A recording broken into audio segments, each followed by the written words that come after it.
All right, we're going to go ahead and get started. So thank you, first of all, for coming on today. This is the Youth at Work Opportunity Grant Technical Assistance convening. Uh, I am Corey Schmid. You've probably had many emails from me over the last year, and I'm sure you'll get many more from me moving forward. Um, but yeah, so let's just jump right in. So with the agenda, here's what we're going to cover today. So I'm going to introduce you to the monitors, the program monitors for the Youth at Work program. Outcome reporting, which is the main focus of this session today. Documentation of those outcomes. Next steps, program reports, which I've mentioned multiple times in emails and on the previous webinar we did in August. And then questions and answers and contact information. So I do want to quickly introduce our two program monitors, Lolita Davis-Carter and Nancy Wazenin.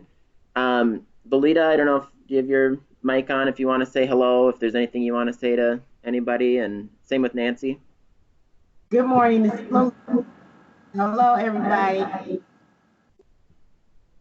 Good morning. This is Nancy. It's great to be on this convening today. Thank you. Yeah, so if any of you have had your desk reviews, you've probably either been in contact with Lolita or Nancy at some point already. If not, they will be contacting you in the near future to set up desk reviews and monitoring the Youth at Work grants. So keep an eye out for emails from them. They're also a really good resource if you have questions about desk reviews prior to them coming.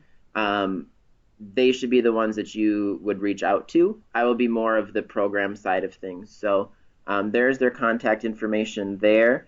And we'll also have that at the end of the PowerPoint here as well. So with that, let's just go right into the bulk of this convening here. So outcome reporting is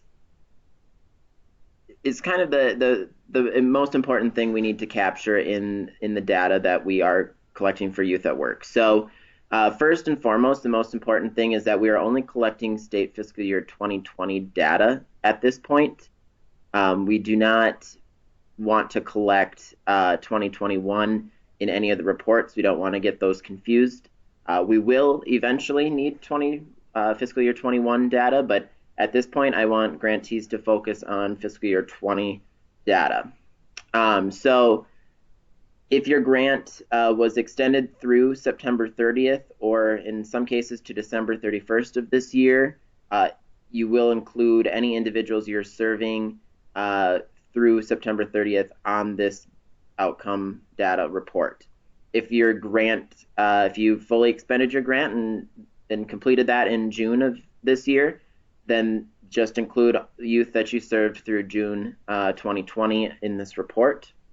So the data must be cumulative. So from day one of you serving youth all the way through either June 30th or September 30th, be sure to include all of those youth. They do need to be deduplicated when you do report this, and I will touch on that a little bit later.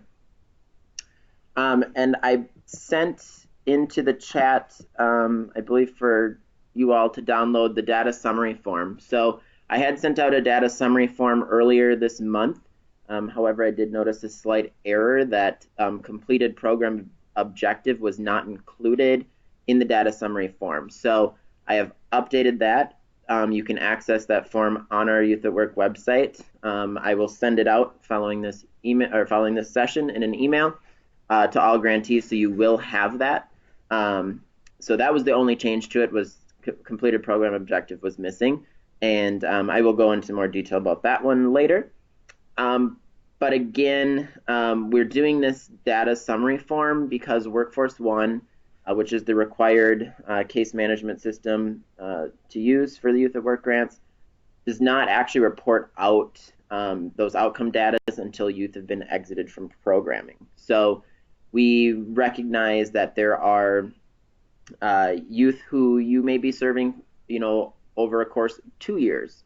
and won't exit until then, and that data wouldn't be captured until then. But we know there's a lot of work already being done, and a lot of these outcomes are being met, and we want to make sure those are captured and shared with the state legislature and DEED leadership.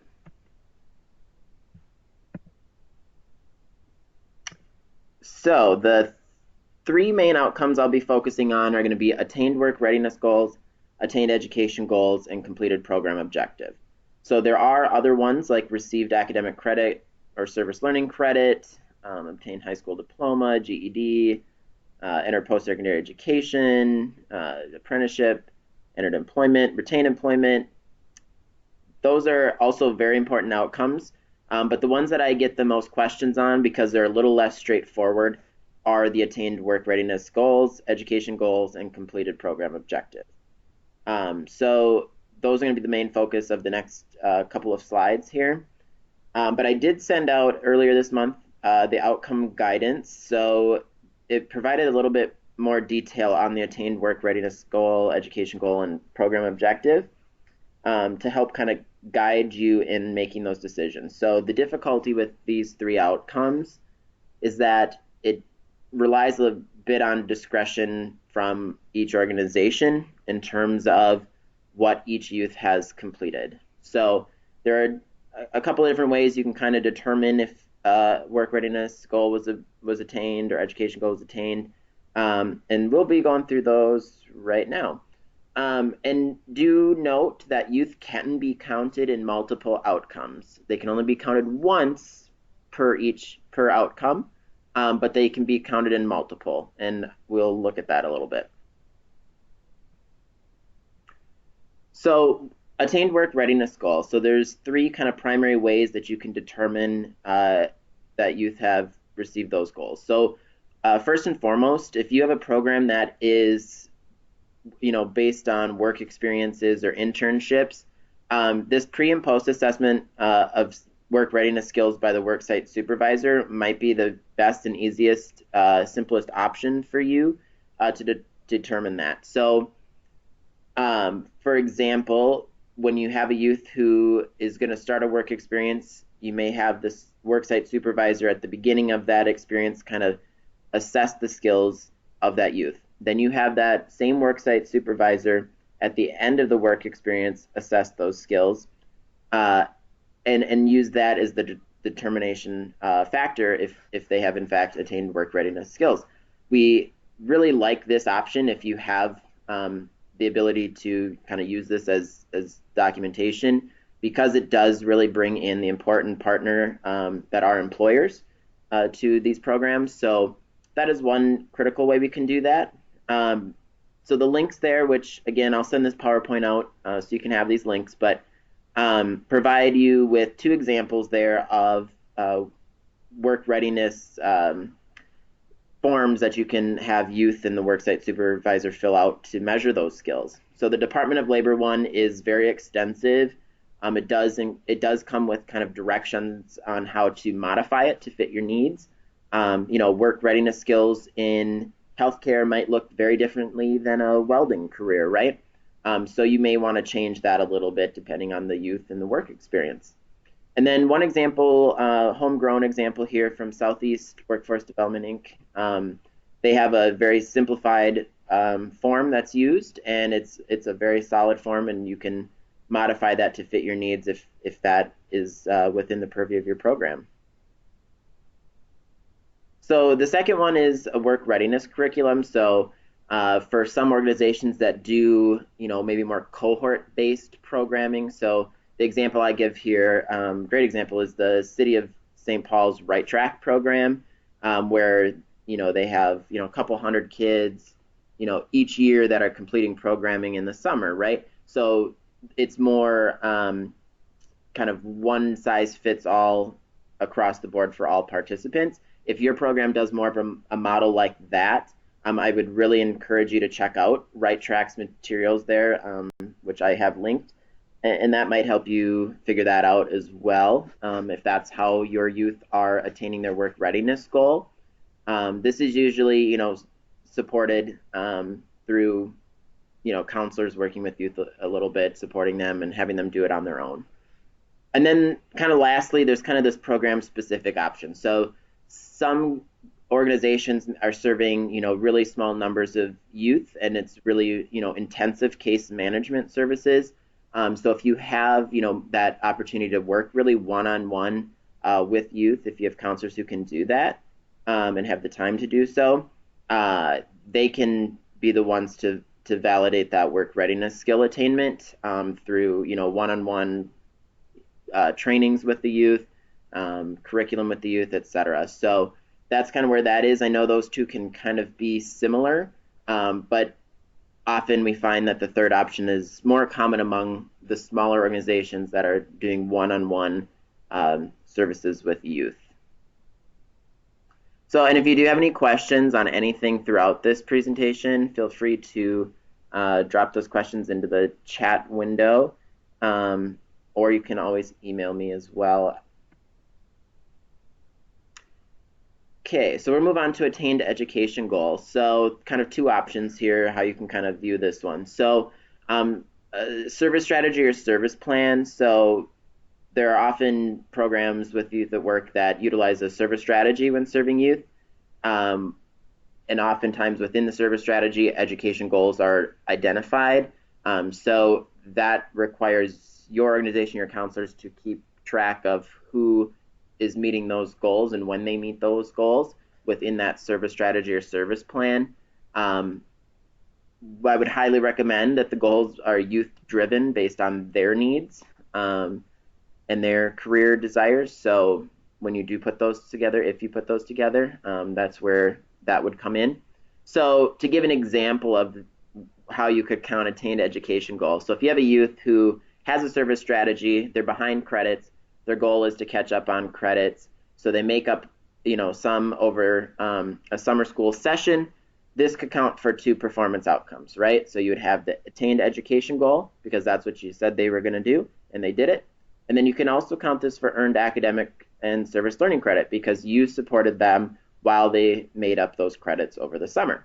So that's how you can count youth in 2 or multiple outcomes, right?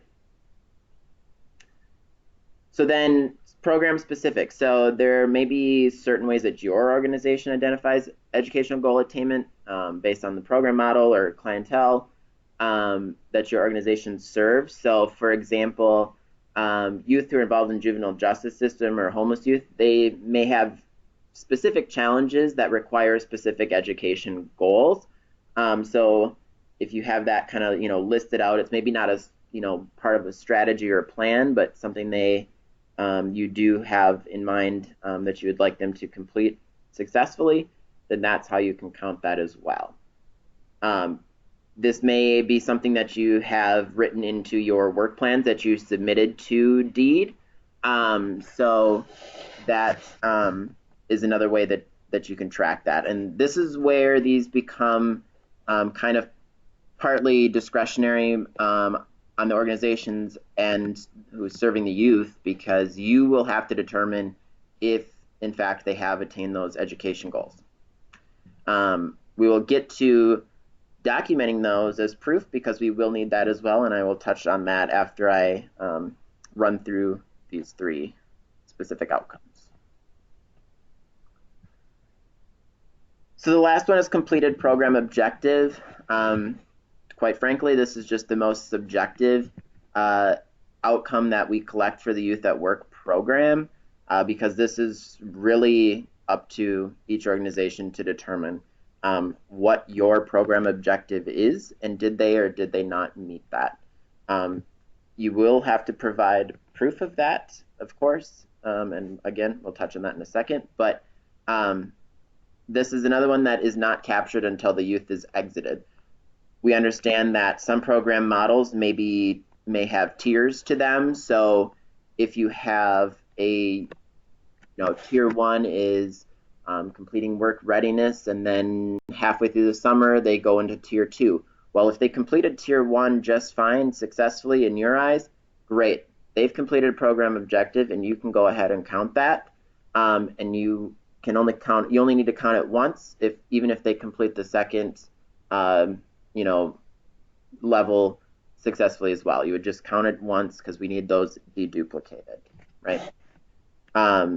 So again, to really hammer this home, it is up to the counselors working directly with youth to identify when the youth has completed the program objective, because this is such a subjective measure. But this is something that may be come up when participant files or case notes are reviewed as well. So documenting outcomes. So no matter how you determine the outcomes that youth have achieved, it is necessary that documentation on those is stored in participant files and or in case notes. So it's really up to your organizations to make sure that's there. So when Lolita and Nancy are working with you on desk reviews, if they do the participant files and look at the case notes for youth to make sure that these outcomes are there, that is where they're going to need to look. And so your priority does not need to be on that in the next week. Your priority will be on getting me this real-time outcome data, and we'll touch on that in a bit here. But it is important for monitors. It is also important that if deed gets monitored by the Office of Legislative Auditor, that we also have that information in case it's needed. So that is why it is necessary and required as part of having a Youth at Work grant. So many of you have asked about, do I need to enter all this into Workforce One right now? Well, no. The priority for October really should be to provide me with the real-time data on outcomes. So in that data summary document that's attached here, that's linked in our website and that I'll send out following this meeting, that should be your priority for the next week or two to get back to me. We understand Workforce is required, but honestly, that can come after. We just want the real-time data at this point. There is a upcoming Workforce One training on October 22nd. I think last I checked, there's maybe only 2 spots left for that one. But the December 12th session does have, I think, a full opening at this point. So you can register for that on Workforce One if you want to get trained on that, or if you have other staff that need to get trained. It's also a good refresher. It is an all-day thing, but it is a good refresher if you haven't gone through it recently. And make sure when you sign up, it is the Employment and Training Programs is the one you should be looking for. So next steps. So like I said, in the data summary form, there are 2 sections that you need to fill out. There are 2 sections, indicators of performance and program services. I shortened it, so it's program services, activities, and there's one other thing included in there. But those 2 sections, you'll see them in there. Those are the 2 that I need by October 9th. So only include youth served with state fiscal year 2020 Youth at Work funds in that report. That should be sent to me again by no later than Friday, October 9th. I will be taking that data that you send. I will assume that it is valid because you have sent it to me, and that will be included in one single spreadsheet with all grantees. So as many of you are aware, last quarter I sent out a rather large spreadsheet with all the grantees and youth that have been served with fiscal year 20 Youth at Work grants, and that is what I'll be doing again. So I'll be compiling all of that. I will, once I get these from you, I'll include that. I will take out demographic data and all of that from Workforce One and put that into the report as well. I will then send it all to each organization to review and validate all of the data that is included. So this again is for the legislative report and the program summaries that are required of us. So With the mandated reports, again, the data will go into the legislative report. The final draft is due in January of 2021, around January 15th, typically, just before the legislative session begins. Thank you all for reviewing the program summaries of within the legislative report. I sent those out a couple weeks ago and got really good feedback from you all, so I have incorporated those. I will send out one last time before we have to finalize that for your review as well. The program summary is a much shorter document. It's maybe 3 to 4 pages, and it's kind of just wraps up all of the data. So we'll take more of the data highlights of, what percentage of youth obtained work readiness goal, what percent attained education goal, what were, the demographics of who we served with the Youth at Work grant. So that's where that program summary comes. The legislative report will have the full raw data as well, but much more detailed data is included there. So DEED staff complete both reports, and we will again seek your feedback prior to finalizing the reports. Program summary will be due in November, so we will have to revise that again, and that's where this data will come as well. So there's the mandated reports, and I know I've got some questions about quarterly reports, so I'm going to switch to that now. So quarterly reports, this is just normal Youth at Work programming, but the quarterly reports are due 30 days after each ended calendar quarter. So the July to September 2020 quarterly report is due Friday, October 30th. So if your grant ended in June 30th of 2020, you no longer have to submit reports for fiscal year 20. You should, however, submit a report for fiscal year 21 narrative for July through September. If your grant was extended through September 30th, I will only need one report for fiscal year 20 and 21. Since they overlap, oftentimes your programs are identical or you're building on what you did last quarter. I will take one report and count it for both. As soon as your grant is fully expended, I will only need a report then for fiscal year 21. So I don't want to have organizations do more work than they need to and doing 2 reports. I will take one and count it for both. So send that to me as you have been doing. I have not completely received reports from the previous quarter, so if you haven't done that, send those to me as well. I do not have a list of who haven't, but I know I do not have them all at this point. We do really like when you include really thorough narratives of what is going on within the programming. It does help tell the story of all the great work that is happening. And included in that is success stories of youth. So if you have any success stories that you would like to share with us, we'd greatly appreciate that. If you have photos of the youth, there is the form that you do have to fill out to do that. And I will include that in the subsequent email as well and post those to our Youth at Work website. But really, the thorough narratives are really helpful, especially when writing legislative reports and providing, DEED leadership or other stakeholders with updates on how Youth at Work is going.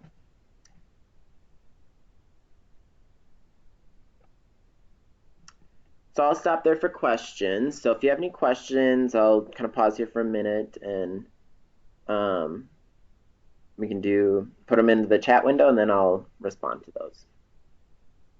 So first question. So yes, so October 9th. What I need on October 9th is the data summary form.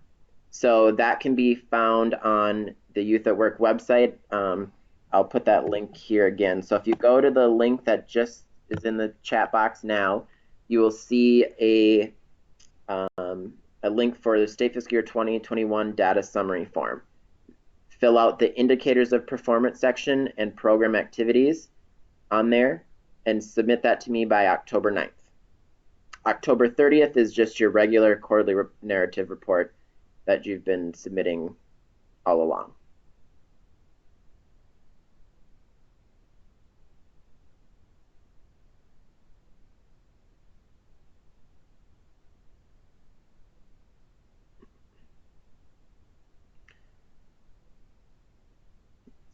take some more time for questions.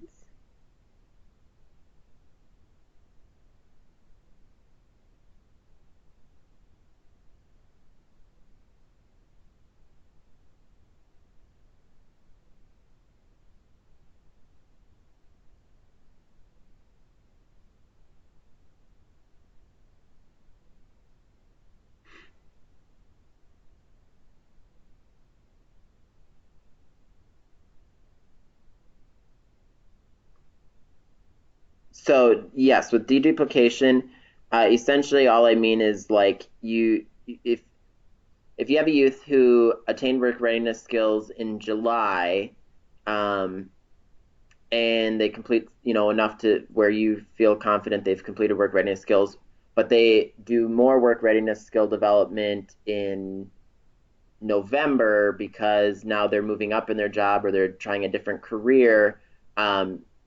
You only need to count them once. Don't count them twice. So the performance outcomes, those numbers should not exceed, each one of those outcomes should not exceed the number of youth you have served in total. Does that make sense? Yes, it does. That's what I got. Thanks, Corey. Yep.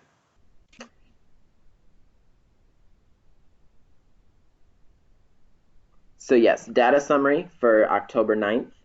And then, yes, so for the data summary, only include youth that were served with fiscal year 2020 funds, even if you're still serving in this year. Yes. And then when we collect fiscal year 21 data down the road, you can continue to count youth that you serve with fiscal year 21 funds.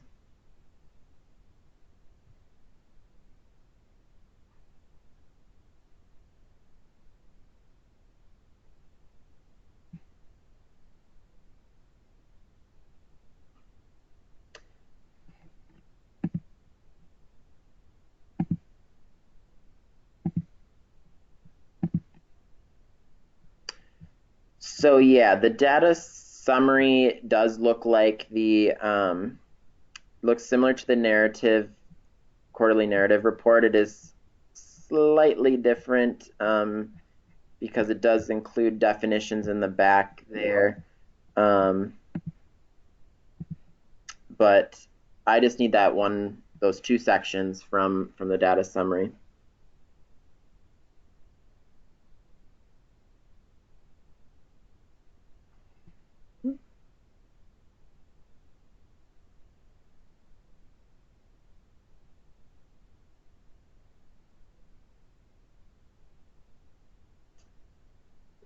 So yes, Katie, that is something we work with in Workforce One, and that's where we pull that demographic data. That's where it gets a little tricky on our end. So that's why it's important that that information is entered into Workforce One for demographics, and that's how it'll be reported out.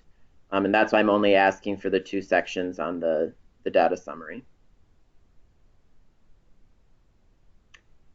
I will change that on the top when I send it out to you all, because that is confusing. I apologize for that.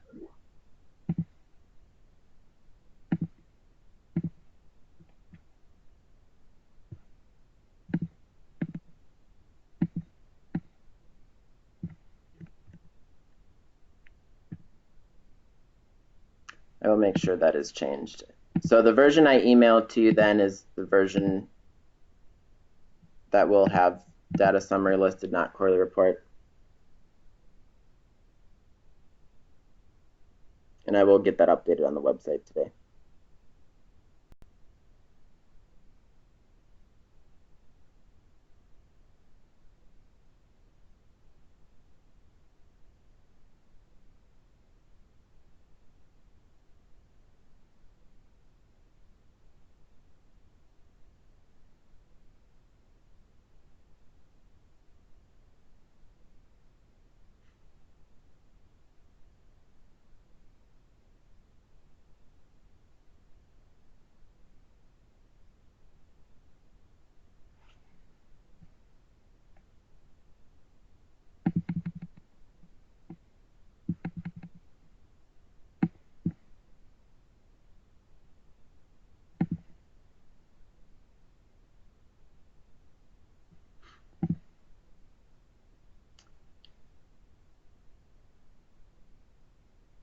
So yes, Darcy, that is correct.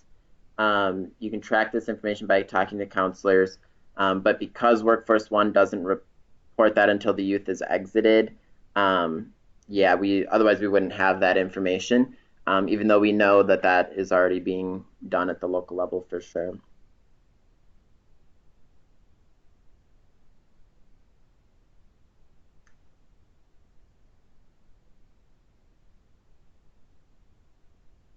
So Andrea, so yeah,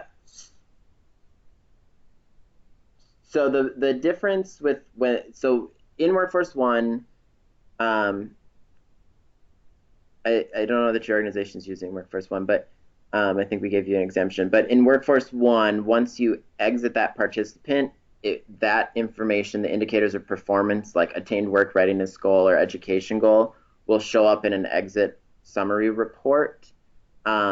But again, until that youth is exited, it won't show up. So that's why we want you to collect that information based on what you know to be true about your participants through September 30th of this year or June 30th, depending on your grant. If that does that answer your question, Andrea?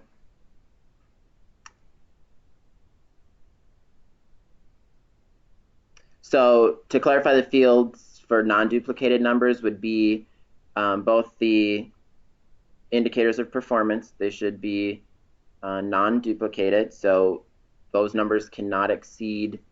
So for example, the work readiness goal, attained work readiness goal, that number that you include cannot exceed the number of youth you served. And then same with the program activities. All of those categories within those two sections should be non-duplicated.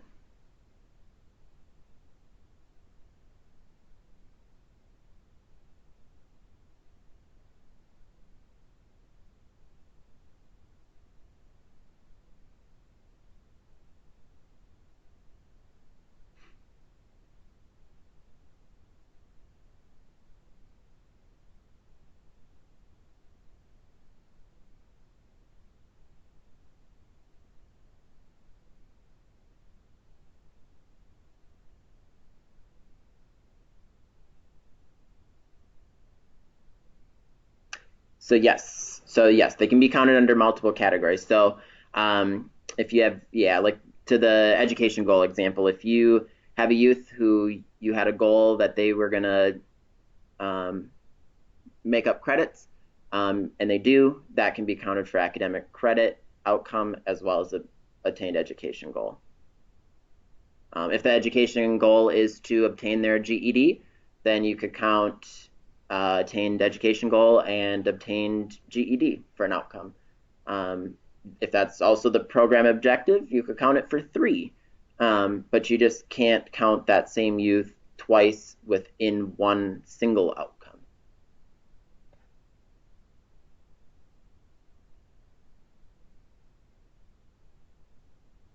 So yes, Sam, do continue to document all of those within Workforce One. So once that youth is exited, it still it'll be deduplicated when I do that report once the youth is exited.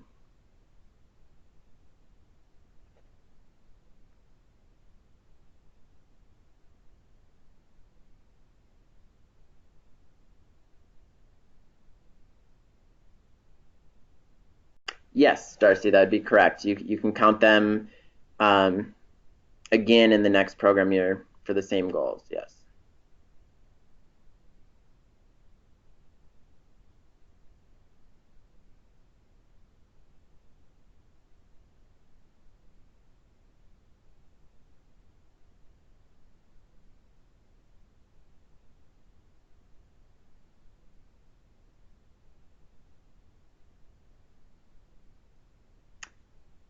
All right. I don't see any more questions coming in. So I will update that document to make sure it's not confusing with quarterly report on the top and send that out in an email. I will send that email out after I get a recording of this back. I will repost that to the website to make sure we all are on the same page on that. And as always, if you have any other questions, you can always reach out to me, email, or here is, well, there's my email, there's my phone number. That is my work phone, so it will bring you to my work phone first. You'll have to leave a message before I know you call me. So if you want to shoot me an email first, we can connect that way. It's probably the best way to reach me, quickest way. So yeah, so contact me for any programmatic changes you have, budget modifications, work plan modifications, any general questions about the Youth at Work grant or grant extensions. Again, Lolita and Nancy are your best resource for desk reviews and monitoring related questions. They're the ones that will be doing all of that. So there's their information. Those are both their work numbers as well. So I would assume email is probably the best to reach them first, and you can go from there. I've also included the Youth at Work website, so that's where you'll find all the resources related to Youth at Work grant and where this recording will be once I have that done. So if there are any other questions, I'll sit here for a couple more minutes. Otherwise, I will end the recording here shortly. Thank you, Corey. This is Lolita. Great session. Talk to you later.